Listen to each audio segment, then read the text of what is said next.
good. You do not have to be always happy. And this is one of the most important things that people need to realize, that life is not just about happiness all the time. You can't pursue happiness in everything that you do. No, I want to be happy. I want to be happy. Everything that you do and it must bring happiness. If you have 5 minutes of unhappiness, you throw your toys out of the court. That is not growth. Growth means I will go through moments. It's like how God created life.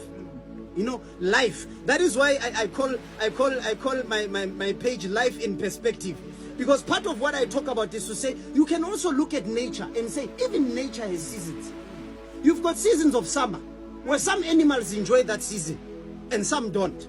You've got seasons of winter, where some animals don't enjoy it, some do. Some even go to hibernation because it's not their best season. They have to go back and hide and sit there for a while so that they can build themselves up. Now, different seasons have different effects on different elements of nature and creation.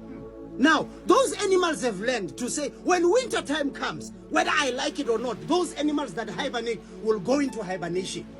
They don't have a choice. That's what they must do. So it shows you that life goes in cycles. There are cycles of happiness. There are cycles of fighting. There are cycles of building. There are cycles of destroying.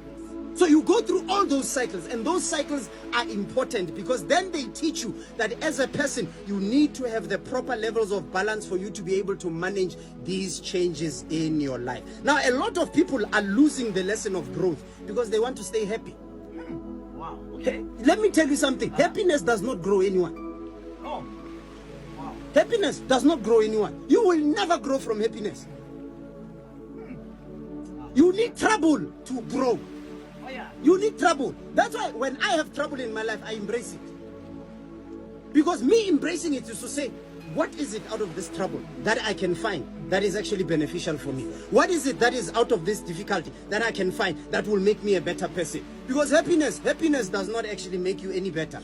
All that happiness does, it just allows you to release the right kind of hormones in your system so that you feel good for that time. And probably we can say it's a moment of refreshing, which is okay. But I'm telling you now, the times of trials are more valuable to a person than the times of happiness. And people need to learn to perceive and look at times of trials as more positive than they have looked at them in the past. Because there is a lot you gain out of fighting, out of growing, out of pushing, out of developing yourself, out of turbulence. You know, they always say that the best pilots are trained in the most difficult seas.